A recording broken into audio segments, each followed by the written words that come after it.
Imvo dufise ya mbere nuko turi mu ivugabutumwa canke turi muri mission twatumwe na Kristo yo gutegura umugeni wa Kristo. Ahanini izi nyigisho zacu zihagaze nkuko ndabivuze gutegura umugeni wa Kristo. Ariko uyu munsi twariko turavugana ivyerekeye ingo, gutegura umugeni wa Kristo biciye mu ngo canke mu bubasi. Twari tuje kubabwira kuvyerekeye kwahukanira mw'ibanga. Zari zigizwe n'uburyo butanu bwo kwahukanira mw'ibanga. Kuko murabona n'abavyitabiriye ko ari benshi, naho vyitwa ko ari ibanga mugabo twaje kubivuga tubishira hagaragara naho ari ibintu bikorerwa mw'ibanga. Hari ingo nyinshi zahukaniye mw'ibanga biciye mu mutima, abandi bahukaniye mu gitanda, abandi bahukaniye mu vyumba, abandi bahukaniye mu mazu, mu buryo bugira gatanu baciye bahukana mu buryo twovuga bugaragara canke officiel. Aje ni kibazo gikomeye cyane, ariko rero ubwigaragaza cyane twabonye nko mu bibazo bagiye barabaza. Icambere nicerekeye igikorwa cyo kurangura amabanga yabubatse. Ikigira kabiri ni igikorwa kimwe bita planning family, ca kindi cyo kuvyara ku rugero. Ivyo bintu bibiri gose nivyo twabonye mu bibazo babajije vyaje imbere. Abakristo kuri rusengo tuzobasengera kuko ubona muraje amafoto atandatu twabigishije ifoto imwe yo gutanga imbabazi canke yo kubabarira, hanyuma birabakorako nka bose nimba baraje kwihana. Natwe vyaraduteye intege kandi vyatumye natwe tugira akantu ko kuzobafasha mu vyerekeye kubasengera kugira ngo Imana ibashoboze ibahe umutima wo kubabarira canke gutanga imbabazi. Umuntu ashobora kumurekurira kuko narabahaye n'igishinga ntahe je umuntu yanyiciye abana 12 kuko inda zikorotse n'abantu n'abana. Narabahaye igishinga ntahe ko jewe nababariye umuntu w'umurozi yatuma inda ziwanje zikoroka inda 12. Rero jewe mfatiye kuri jewe ndabona yuko kubabarira bishoboka. Muri iki kintu kijanye no kubabarira, ubutumwa ahanini mfise nubutumwa bwo kubanza gusenga no gusaba mw'Imana ngo bafashe, kuko umuntu adafashwe na Mw'Imana nashobora kubabarira. Tubahamagarira cyangwa tubatumira kubanza gukizwa neza, hanyuma bagaca basaba Mw'Imana kugira ngo ibashoboze kubabarira, kuko umuntu adafashijwe n'Imana na Mw'Imana ndashobora kubabarira, kuko ni ikintu kigoye cyane kubabarira. Kubera ko twebwe twahamagariwe gutegura umugeni wa Kristo, kandi twebwe tubwira abantu kwihana no kubaho ubuzima bwejejwe. Nitubwira abantu ngo cakira, kubera ko twebwe umuhamagaro wacu utari uwo gutuma abantu bacakira nk'ibyo muvuze, ariko twebwe twigisha abantu gucakira agakiza no kubaho ubuzima bwejejwe, kuko turiko turategura umugeni wa Kristo. Umugeni wa Kristo rero ntategurirwa muri cakira, ariko ategurirwa mu kwihana ivyaha vyiwe no kubaho ubuzima bwejejwe. Yadusobanuriye yuko kwahukanira mw'ibanga ari amakosa yagaduha uburorero butandukanye. Ico nakimushimiye gose ku nsiguro nziza yagiye araduha. Hama aratwigisha kutereke ingo n'umuryango, aratwigisha ukuntu twovyifatamwo cyangwa icerekeye kuhariranira. Nukuri namushimiye gose, bimwe bivuye ku mutima, nuko twari dukwiye kubumbwa n'ivyo dufise, ntiduhurumbire ibi na biriya, kuko bituma bidusambura mu buryo bw'impwemu. Iyo bimaze kudusambura mu buryo bw'impwemu rero, Yesu adukura ku ikiganza, kandi kumbe yari yadushize ku ikiganza, ariko iyo tumaze kumuhemukira aca dukura ku ikiganza. Ikintu kimwe no bahanura nuko bohagarika izo ngeso mbi. Ari igitenge yarakeneye, nibaje hamwe ufasha wiwe kugira babironderane. Bamaze kubironderana rero nta kibuza imitima idasubira hamwe. urumva aho imitima iba yamaze gutandukana niryo tandukana riboneka ryo mu gitanda. Abagabo kandi bari bakwiye kwegera twebwe abagore bakatwegera tukabona ko batwegera bakadushira ku mutima hamwe natwe tukabashira ku mitima kugira hamwe Yesu yagomba ko kutuba kure tumwiyegereza hama nawe atwegere. Ingingo ya mbere nofata cyangwa ngiye gufata bivanye n'izi nyigisho ndose uno munsi nuko ncyanyaruka ego birashika nta utoshavura mugabo birashika uno munsi nimba shavuye mu gitondo ku mugoroba bisaba ngaruke twongere tuyage duhuze na Yesu harageze igihe arakubitwa kandi yarababaye ariko wewe ntabwo yagiye akagirira akatwega abakristo uno munsi kuko turi mu isi Yesu uko biri kose turi mu isi y'umwijima ariko nahari turi mu isi y'umwijima byasaba tugaruke tunyaruke kugaruka kuko uko biri kose ndibuka na Yesu yari mumva yatanguye gushikwa ko nabande natwe bw'abadamu. Uyu missionnaire yavuye hanze namwamuye kwimbuto nyinshi kandi nziza cyane zizonzigama muri iyi misi yose igiye kuza. Yaratwigishije kubijanye n'ivyo gutegura umugeni wa Kristo, twongera turahumvira n'ibindi yuko habaho kwahukanira mu gitanda. Nagiye menye neza yuko kizira gushavura nturenge umunsi uratse. Hari igihe vyahora bidushikira na cyane cyane kuzi yuko mu bubakanye hakunda kuba mu kibazo gushavuriranira n'ibindi vyishi ariko kubganje uno munsi ngiye mfashe ingingo yuko kizira kurenza umunsi uratse.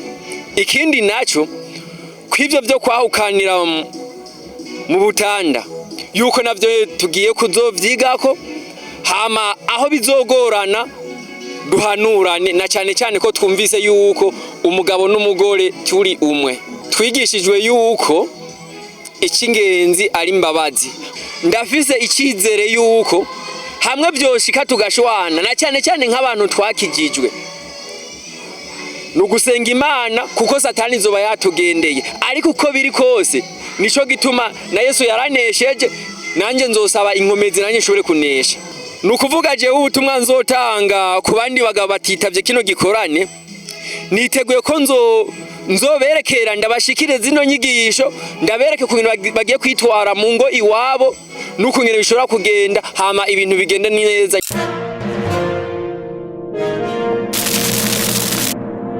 Je numvise inyigisho yafashije cyane, inyigisho yo gukwegana.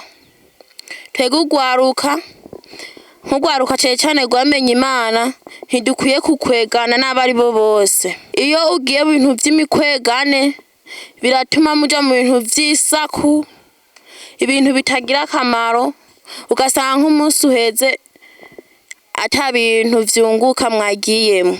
Abakobwa benshi usanga bagiye baravyara iwabo vyavanye ku kwisamarako, ugasanga abakobwa benshi nta camwa ciza babamurako, ugasanga nyine bagenda nk'abakobwa batagira indero batazi bariko baraja. Umugabo uramuronka ariko mu imbere ya vyose ubanza kwizera Imana, kandi umugabo atangwa n'Imana. Umugabo umuntu si wamwiha, kandi cyambere kugira uzoronke n'umugabo mwiza ubanza kugira indero, ukabanza ukubaha Imana. Imana yo nyene izoguhigira umugabo mu vyumva kumwe, kubera iki wayikoreye neza. Kandi indirimbo iraho nivuga ngo iyo umuntu yubasha Imana nayo iramuha icubahiro.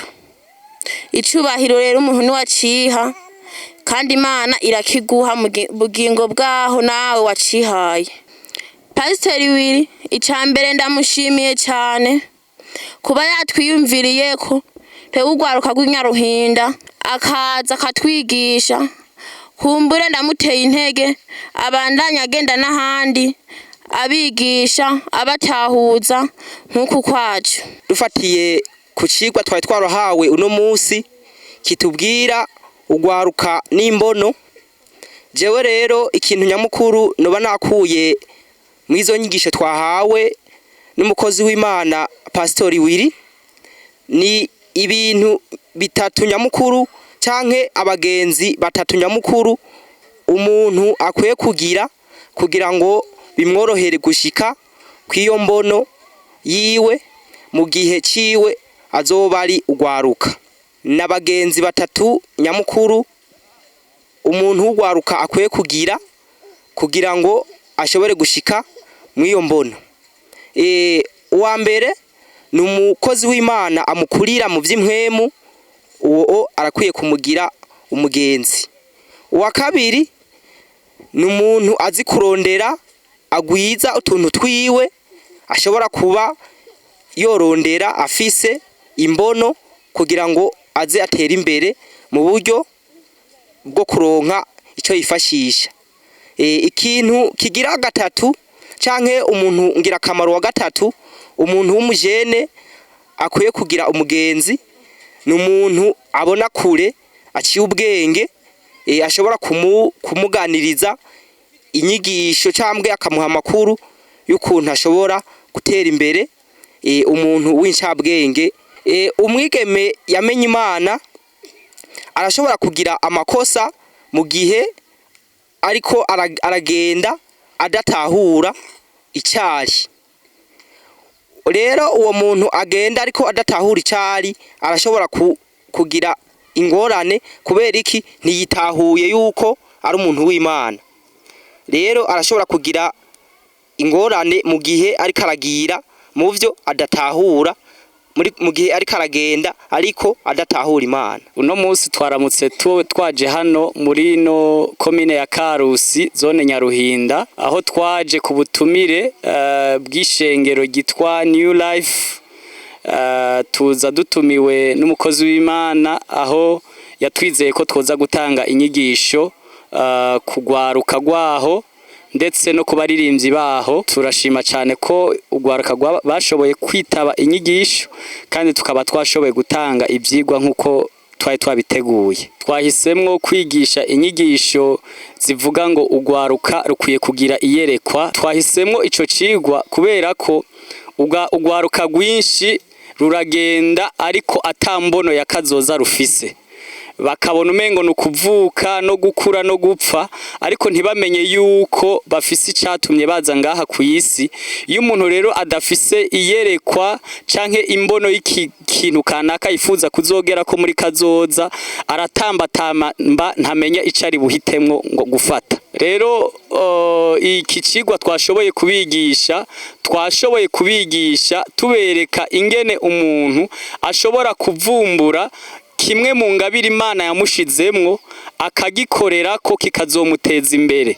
Tuvuka dufise ingabire mu buryo bwinshi butandukanye, ariko iyo umuntu ashoboye gutahura ikintu Imana yamushizemwo akagikorera ko akakidevelopa, uko kiba kimeze kose nta mwuga na mutoya ubaho kirashobora kumuteza imbere. Mu buryo rero bashobora kwiteza imbere ni mu gushobora kwimenya ico Imana yabaremeye, hanyuma bagashobora kumenya abagenzi bakwiye kugendana abari bo. Twashoboye kubigisha ubwoko bw'abagenzi batatu, aho umuntu akwiye kubaho ubuzima bwo kubaha Imana. Kugira rero akomere muri ubwo buzima agomba kuronda nka umuntu amukuriye muri ivyo bintu vy'Imana, kuko Bibiliya ivuga ngo uko icuma gikarisha ikindi niko n'umuntu akarisha uwundi. Kandi iteme twabigishijeho hari ijambo rivuga ngo ahatari ukuhishurirwa abantu bitwara uko bigombeye. Twashatse rero kwereka ugwaruka yuko abantu bakwiye kugendana n'ihishurirwa. Twaberetse yuko bakwiye kugendana n'abanyabwenge, twaberetse yuko bakwiye kugendana n'abantu bazi gufata utuntu dukeya bafise bakatugwiza kugira ngo ejo bazokwiteza imbere. Ugwaruka gwa hano twabonye ko badutega amatwi cyane turiko turavuga kubijanye n'ivy'ukungene bashobora kwiteza imbere mu vy'umubiri muri kazoza, ariko kandi n'ivy'impwemu batabisize imbere, kuko nabyo nyene bagerageje kubibaza ko kugira ngo bamenye ingene bakwiye gutahura Imana n'ingene bakwiye kugendana nayo. ubukene no gutakaza imigenderanire, kuko umuntu kugira atangure kubaho nabi yabanje gutakaza imigenderanire hagati yiwe n'Imana, yongera yitakaza hagati yiwe n'abantu. Kuko iyo umuntu atakaje imigenderanire ntashobora gutera imbere, kuko Imana igomba guhezagira umuntu ibicisha mu wundi muntu nkawe. Iyo umuntu rero adashoboye kugira imigenderanire myiza n'uwundi muntu ngo babane neza, ntashobora kuronka umuntu amuha ivyiyumviro vy'ingene yo kwiteza imbere. Ntivyokunda na gatoya, kuko turamaze kubona abantu benshi bashobora kuzanira imfashanyo bakayihereza umuntu, ariko bikarangira adateye imbere kubera ko ashobora kubikoresha ibindi, kubera umuntu atagira iyerekwa naho umuha amafaranga menshi ntaca mu marira. Ariko umuntu afise iyerekwa nagerageje kubereka ukungene umuntu ashobora gutanguza umutahe mutoya ariko aradandaza, umwe agakoresha ibihumbi 50, uwundi agakoresha ibihumbi 200. Uw'ibihumbi 200 akazosanga ejo yarabaye umugwiza atunga, ariko uw'ibihumbi 50 akaca yajana mu nzoga canke mu bindi atakamaro. Rero gutera imbere k'umuntu nukuba afise ihangiro yifuza kugerako. Abantu rero nk'ubugwaruka bakwiye kubanza gukira mu vyiyumviro, hanyuma bakaraba igitoyi bashoboye gukora bakagiherako bakazogera ku ihangiro. Ishengero ryategerezwa kuzana iterambere aho ribaye. Mu bisanzwe ahantu ishengero rije ryategerezwa kuzana impinduka muri domene y'ivy'impwemu. Benshi nivyo bahagararako cane, ariko kandi barakwiye no kuja muri iki kintu co kwereka abantu ko bakwiye kwiteza imbere, kugira ngo abakizwa ntibahave biyumvira ko aribo bantu b'ibijuju canke aribo bantu b'abakene. Kuko tugiye kuraba muri Bibiliya, ahubwo tuza gusanga abantu bubaha Imana, ba Abrahamu n'abandi bakozi b'Imana, ba Yosefu, ba Daniyeli, hari igihe batangura nabi ariko ugasanga ari barurangiranwa. Iyo umuntu rero yubasha Imana yagomba no kuba rurangiranwa mu kintu mu buzima ubwo ari bwo bwose. Ukwizera kwacu kubakiye ku ntumwa n'abahanuzi. Turavye Yesu amajambo yigishije, tukaraba n'intumwa amajambo zigishije, ntaho bigeze babwira abantu ko barose visa zo kuja muri Amerika canke mu bindi bihugu vya Buraya, ahubwo babigisha ubuzima bw'ingene bakwiye kwiyeza, bakihana ivyaha bakabireka, biteguriye kuzogira iherezo ryiza. Iyo abantu rero baje mu rushengero baje biteze iyo migisha baba bababwiye, iyo hageze igihe imyaka igahera batabirose, kenshi bahava bavamwo no kugwa bakagwa bakabiheba. Rero twohanura abo bakozi b'Imana baba ariko barakora gutyo ko bo bihagarika, ahubwo bakajana abantu mu bwami bw'Imana.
Icyo gituma rero Kristo Yesu natwe yatubwiye yuko mutegerezwa kugenda ku isi kunegurira umugeni wa Kristo. Amen. Ubutumwa rero ni ubutumwa bw'abarongozi b'amashengero mu Burundi. Nigiye kibona ko ndasenga umwaka uheze, hanyuma ndonka iyi message canke mu butumwa kugira ngo ndabashikirize mu bikorwa rero turiko turakora hirya no hino, tugenda dutanga message z'Imana zo gutegura umugeni wa Kristo. Twahawe iyi message, muraza kumva ndasoma, hari ibigabe tuza gusoma, hanyuma bice bigenda neza. Amen. Haleluya. Amen. Kristo Yesu rero yadutumye ngo tubabwire ngo mubwire abo murongoye kwihana ivyaha bakorera mw'ibanga. Amen. Turi kumwe? Yego.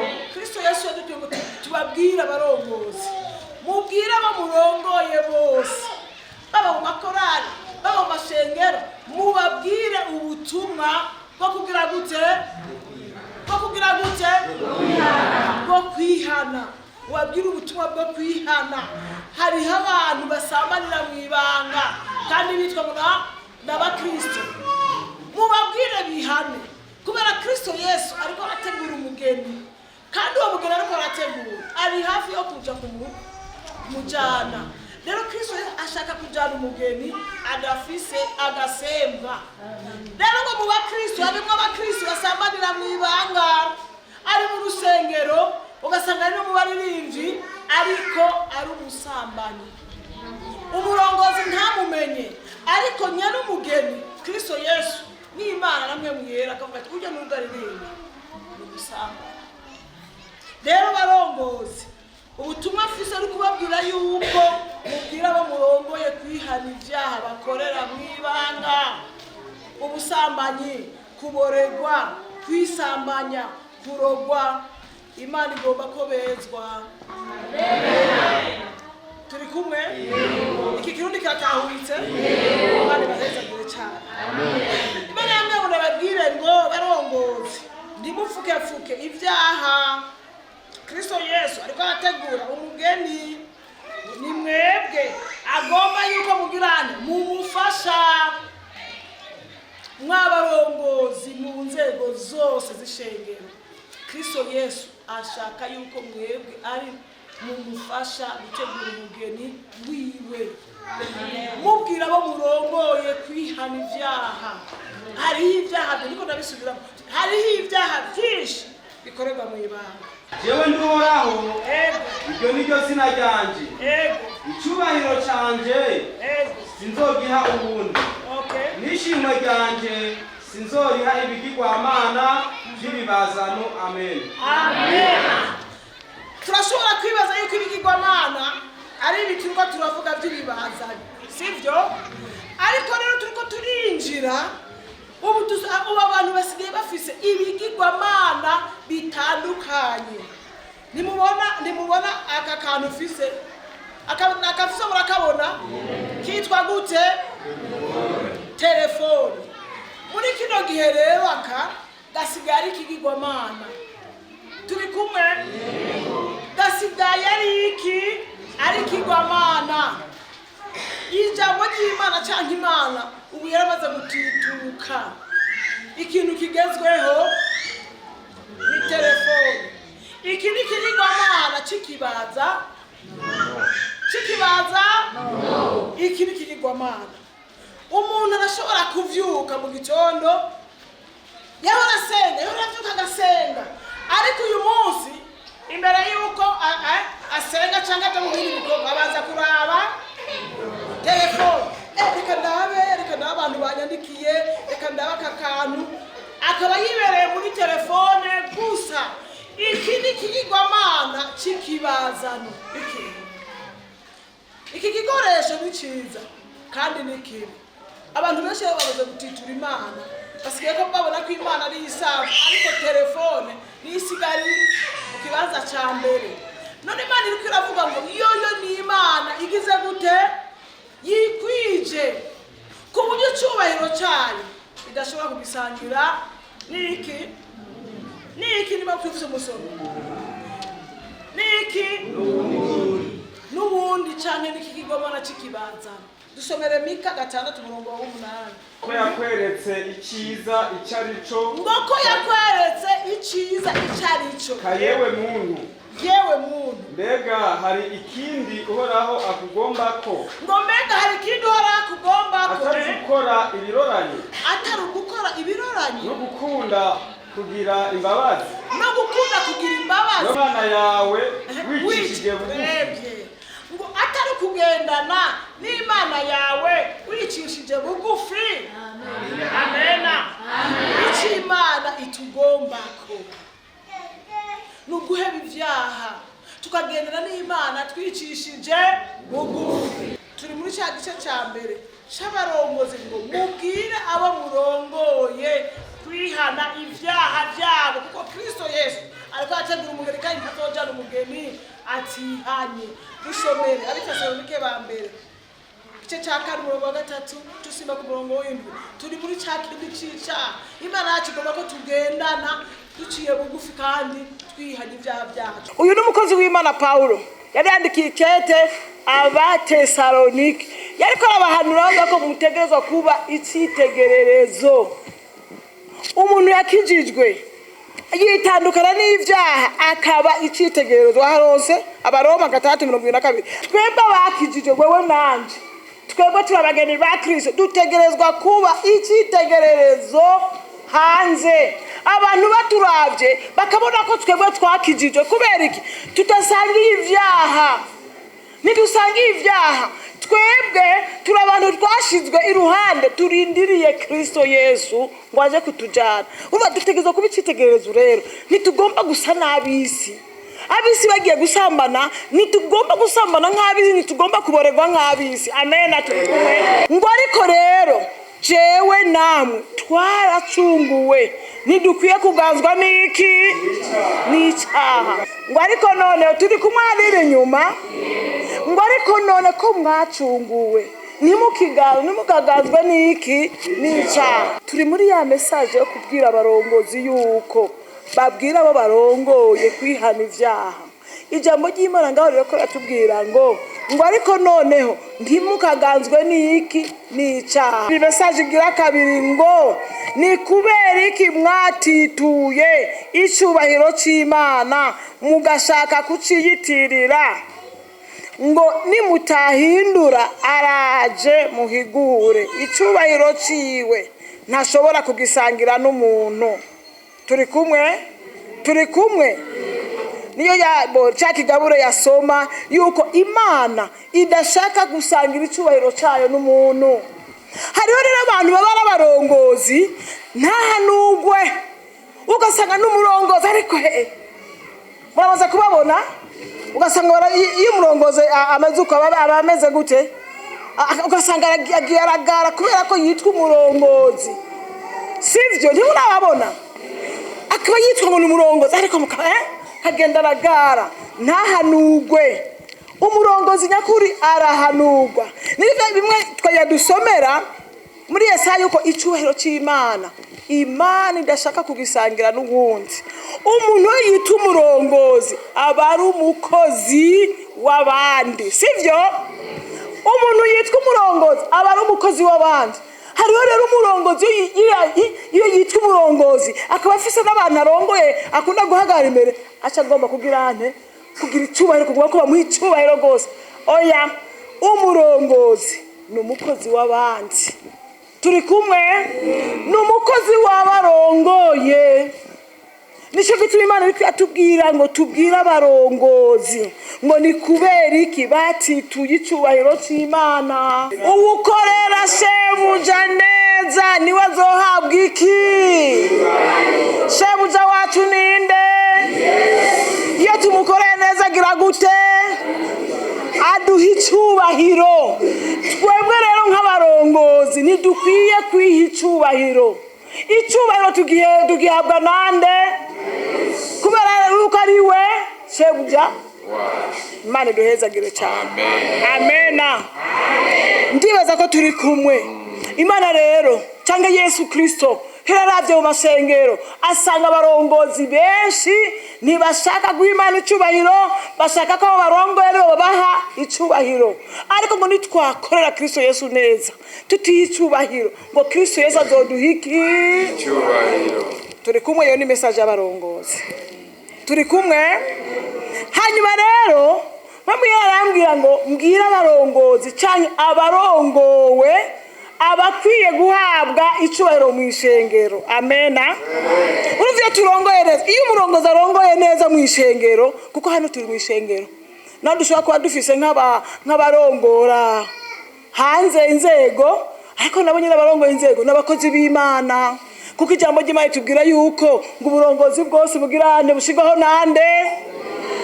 Nimba rero uburongozi bwose nubwo mu isi nubwo mu rusengero bushigaho n'Imana, n'abarongozi bo mu isi n'abakozi b'Imana, kandi iyo bakoze neza nabo Imana ibaha icubahiro. Amena. Rero urumva ati abakwiriye icubahiro mu rusengero ni bande?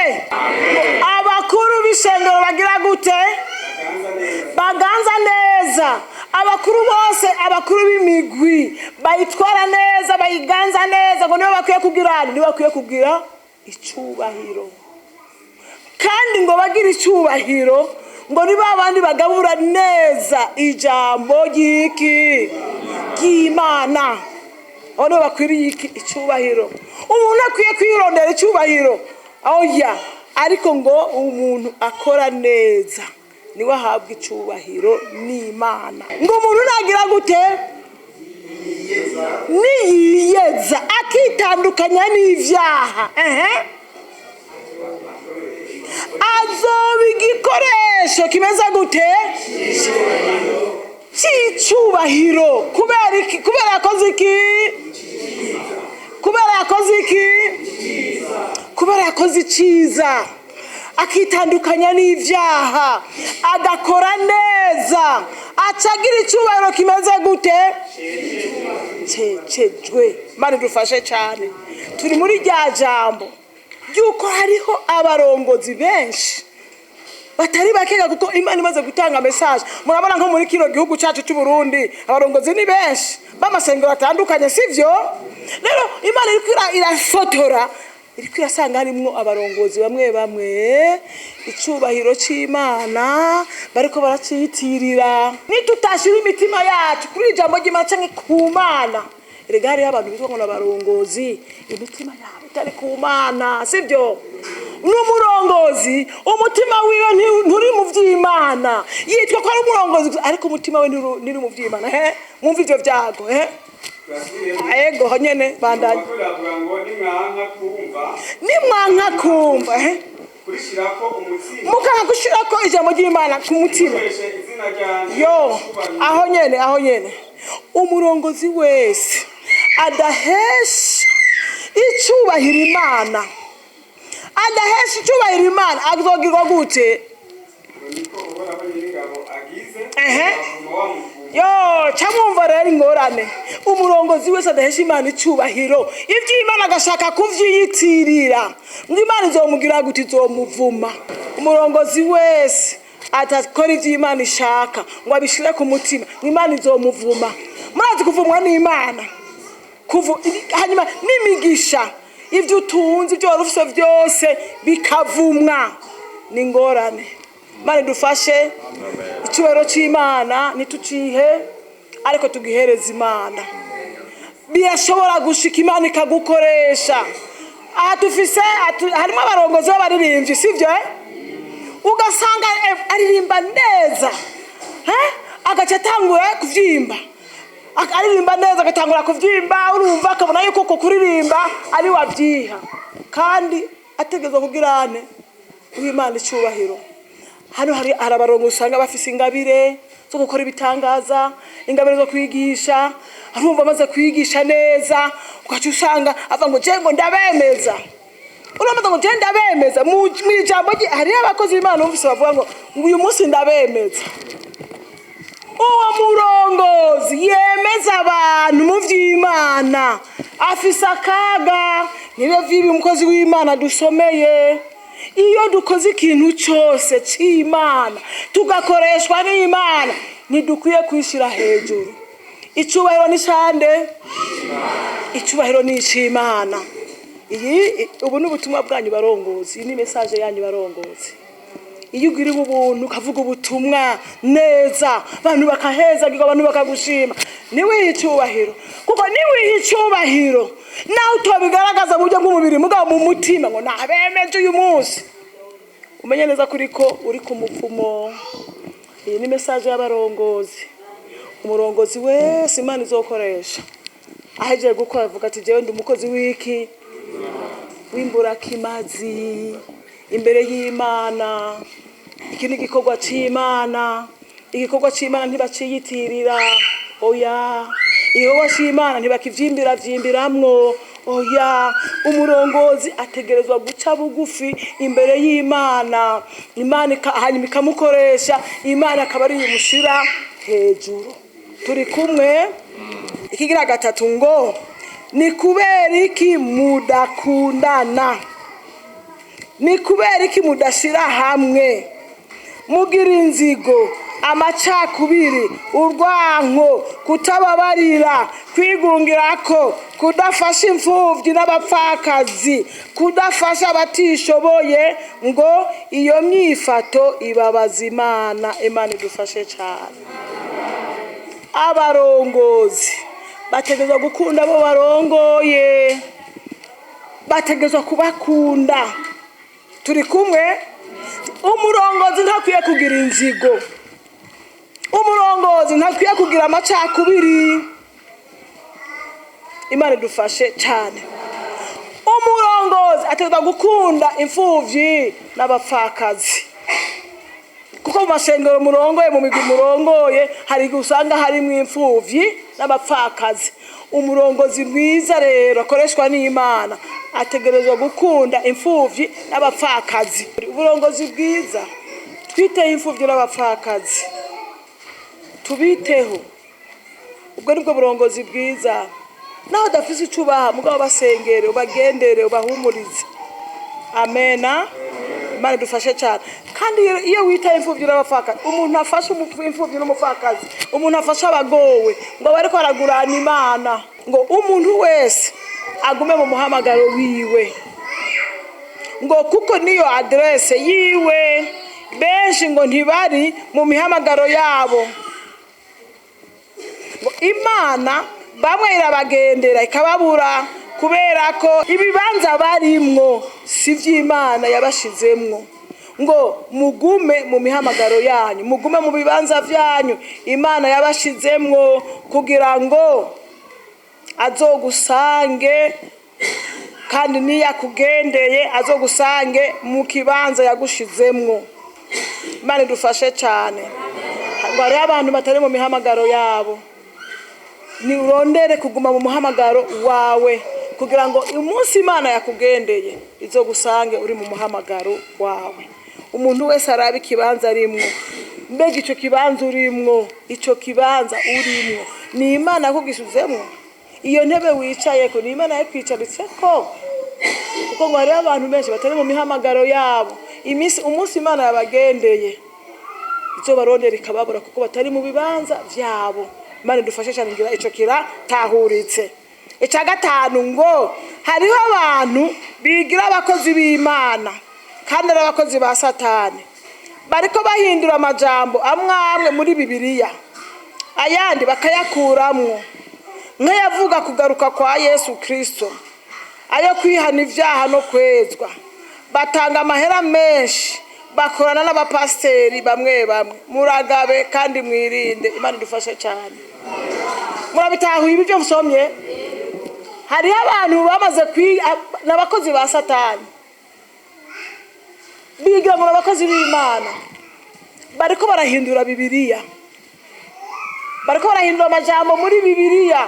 Mukwiye kugaba no gusoma neza. Bariko barakuramo ibintu byo kugaruka kwa Yesu Kristo, barabikuramwo. Uri umuntu rero utamenyereye gusoma Bibiliya, ntushobora kubimenya. Ngo muragabe nk'abarongozi, kuko ngo abo bantu bariko bazimiza abantu benshi.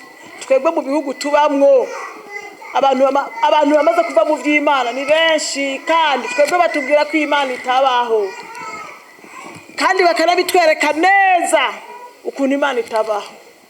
Ariko mwebwe murizera neza ko Imana, sivyo?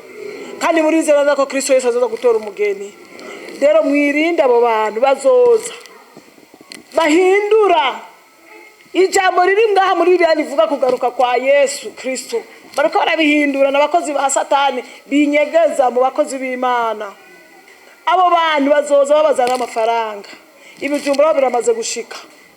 Ibijumbura narabajije biramaze gushika. Hari abazungu bavuye muri Australia barakoresha ibikone nk'uku, bakaza bagirana, bakaha amafaranga abakozi b'Imana kwigisha abantu ko Yesu atazoza. Abo n'abakozi ba Satani bagombya gutakaza umugeni. Turi kumwe? Ibyo mu bifate ndiko ndabibabwira ni message. Amena. Hanyuma icyanyuma kivuga ngo ni kubera iki mutakigira umutwaro wo gusengera igihugu canyu, murondera inyungu zanyu no kuvuga nabi uburongozi. Musenge muce bugufi kugira ngo Imana ikize igihugu canyu. hariho abantu benshi bavuga nabo uburongozi kandi bitwa yuko bari mu rusengero. Iyo turiko turavuga uburongozi tukuba turiko turavuga uburongozi bw'igihugu. Muranyumva? Nababwiye ku burongozi bwose bw'ababwa igihugu bwo mu ishengero bwose busigwaho n'Imana. None si ijambo ry'Imana, si twebwe n'ijambo ry'Imana. Uburongozi bwose busigwaho n'Imana. Rero iyo turiko turavuga n'aba barongozi tutangura kuri ba nyumba 10, abakuru b'imitumba, ba nyumba 10, ba chef de zone, ba sanere, ba gouverneur n'abandi barongozi. Twebwe abana b'Imana tukaza turabavuga nabi, tuba turiko turavuga nabi Imana yabashizeho. Naho twovuga ngo nitwe twabitoreye, hariho ngo nitwe twabitoreye. Mwenga twe twabatenga badukorere nabi. Oya. N'Imana yatumye mu batora. Tutegezo kubavuga neza, tukabasengera. Nk'abarongozi. Imana ishaka yuko mugirana, musengera igihugu, mugasenga n'abarongozi ko nitegeko. Gusengera igihugu no gusengera abarongozi b'igihugu nitegeko. Twebwe nk'abarongozi, mwebwe nk'abarongozi murongoye imigwi itandukanye, mutegerezwa gushira amaprogramu yo gusengera igihugu. Turi kumwe? Igihugu iyo kidafise amahoro ntidushobora gukora ibikorane, sivyo? Erega ngaha twicara hano kubera ko dufise amahoro mu gihugu. Iyo tutaba dufise amahoro mwiza ko twari kwicara ngaha. Nico gituma dufise itegeko ryo gusengera igihugu n'abaturongora. Dusengere igihugu n'abaturongora, tugira amaprogramu yo kuza turasengera igihugu cacu n'abarongozi b'igihugu cacu, tubahe amahoro kugira ngo tuvuge ubutumwa abanyavyaha bihane, sivyo? Nidushobora kuvuga ubutumwa ata amahoro ari mu gihugu ntibishoboka. Nico gituma Imana iriko iradusaba ngo dushireho amaprogramu yo kuza turasengera igihugu n'indongozi zacu z'igihugu cacu ciza c'u Burundi. Turi kumwe? Iyo niyo message narinda bazaniye. Iyo niyo message narinda bazaniye. Ngo maze abantu banje jewe nawe twebwe twitirirwa izina ry'Imana.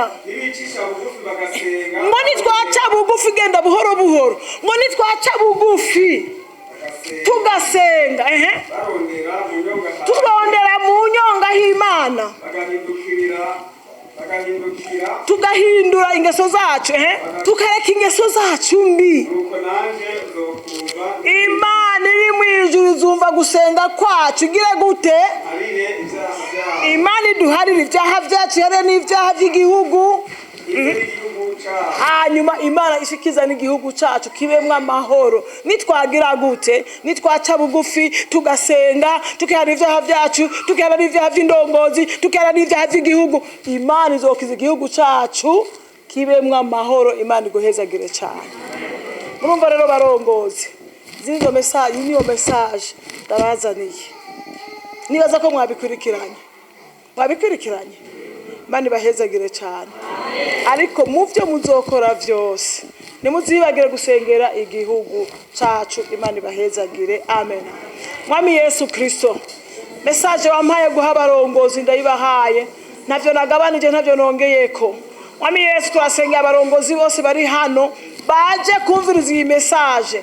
Ndakwinginze uhezagire buri murongozi wese. Ndasabye mwemu yera abari warongora. Mwami Imana yacu abarongozi bikakisha bishira hejuru bagashaka ko icubahiro cawe kija hasi bo bakaja hejuru. Turabasaba imbabazi ubababarire Mwami Yesu. Abarongozi badakunda bo barongoye bababarire Kristo Yesu. Nukuri turagushimiye kuri umwanya mwiza. Turazi neza ko mwemu yera hari ikintu akoze ku barongozi. Barakiriye message wabahaye barungikiye. Mwami Yesu nubashoboze ubaye kurongora neza, kuko Mwami abo wahaye kurongora uzobabaza Mwami. Buri murongozi wese azotanga raporo imbere yawe y'umuntu wese wamushize imbere ngo arongore. Ubaha ubwenge data, tubasabiye ubwenge, tubasabiye inkomezi za mwemu yera. Ijambo ryawe tubwira ngo dushobozwa vyose na Kristo duha inkomezi. Yesu ushoboza abo barongozi. Mwami Imana yacu, ubahe no kwigisha abo barongoye guheba ivyaha. Hari ibyaha vyinshi bikorerwa mw'ibanga. Mwami Yesu ubwiye abarongozi ko bakwiye kubwira abo barongoye kwihana ivyaha by'ubusambanyi byo mw'ibanga byarabaye ndanse, akaborega uburozi n'ibindi. Yesu Kristo ubashoboze kubwira abo barongoye kwihana ivyaha no kwitegurira umukwe ari wewe Yesu Kristo wadukoye amaraso y'igiciro kinini. Turagushimiye kuri uyu mwanya mwiza waduhaye, turagushimiye kuri abo barongozi Imana wahaye umwanya mwiza wo kuza kumviriza message. Urakoze Yesu, reka icubero kimeze kubicawe mu ma message uri kuraduhaye gutegura umugeni. Kristo Yesu komeza kubana natwe no kudushoboza, hanyuma mwami baza kumva ama message nabo nyine ubahe guhinduka kugira ngo bakomeze biteguye, kuko tutazi umunsi canke isaha. Reka icubero kimeze kubicawe, ni mu izina ryawe Yesu Kristo tubisabye tugushima, amen.